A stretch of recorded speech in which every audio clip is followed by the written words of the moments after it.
Today there are important updates from Iran. Here, high-ranking members of the Iranian government and key naval assets were targeted by precise US-Israeli strikes, plunging the country into chaos.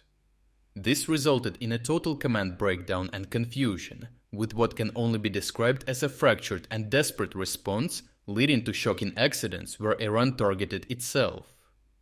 Amid an attempt to retaliate, confused Iranian forces struck and heavily damaged the tanker Skylight in a friendly fire incident. Ironically, the vessel is part of the Iranian-Russian shadow fleet and was transporting sanctioned Iranian oil. 4 people were reportedly injured and 20 crew members evacuated, including several Iranian nationals.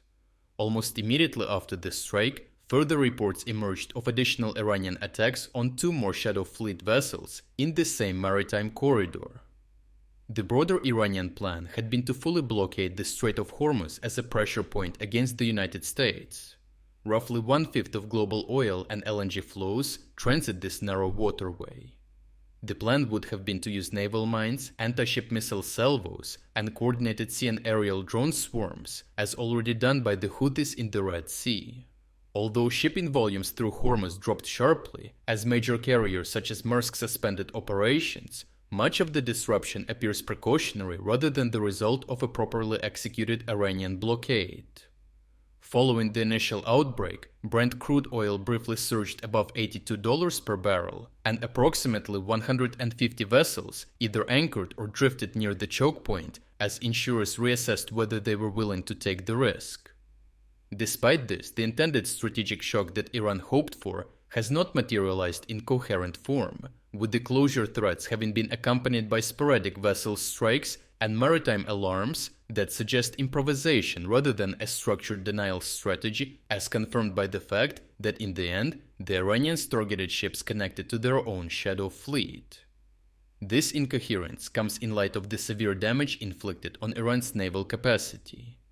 US forces confirmed strikes on a Jamaran-class frigate at Chabahar Naval Base, one of Iran's relatively modern surface combatants equipped with anti-ship missiles, air defense systems, and torpedoes. Satellite imagery from the Konarak Naval Base revealed extensive damage to naval facilities and multiple other ships. President Trump publicly stated that all 11 Iranian naval vessels had been destroyed or sunk, alongside significant damage to naval headquarters. The destruction of all forward-deployed warships before they could execute blockade operations effectively neutralized Iran's most visible maritime deterrent. Simultaneously, the joint US-Israeli operation delivered a devastating decapitation blow to Iran's centralized leadership. Precision strikes in Tehran reportedly eliminated Supreme Leader Ali Khamenei along with numerous senior military and political figures, including IRGC Commander Mohammad Pakpor, Defense Minister Amir Nasirzadeh, Armed Forces Chief of Staff Abdul Rahim Mousavi, and other high-ranking officials. Command headquarters, government buildings, and key military academies were hit. Israeli and US sources described near-simultaneous strikes within seconds that severed the apex of Iran's command structure, with the symbolic raising of a black mourning flag in Mashhad by the Iranians underscored the magnitude of the loss. The operational consequences of these targeted eliminations are visible, as Iran's response has appeared fragmented, reactive, and at times self-defeating.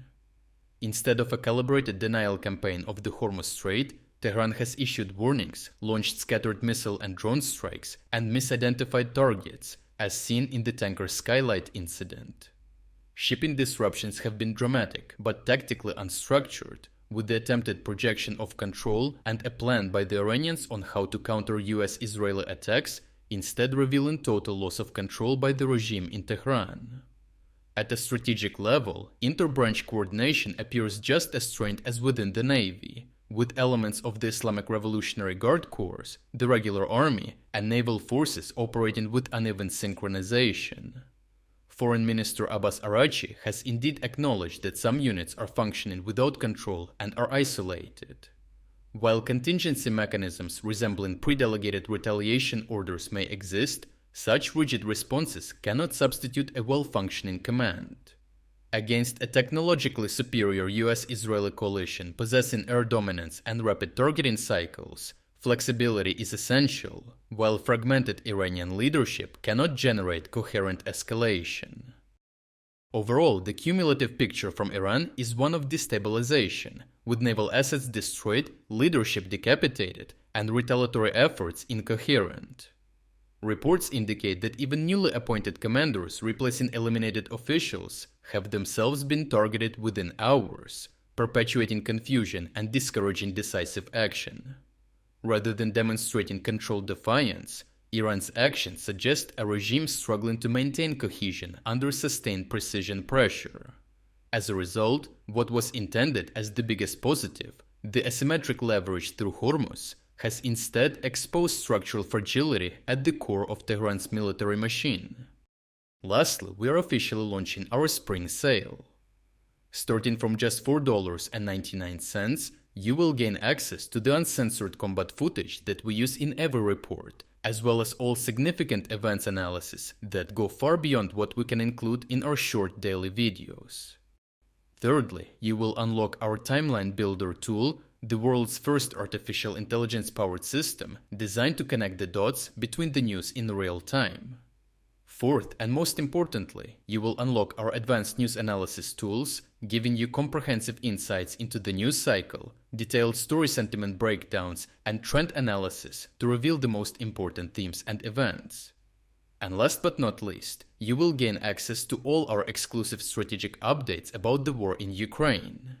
If you wanted to support our efforts but haven't had the chance, now is the perfect time to jump in and make a real difference. So check out the link in the description to become an exclusive member of our community. I truly appreciate everyone who stepped up to join us. Your support means the world to us.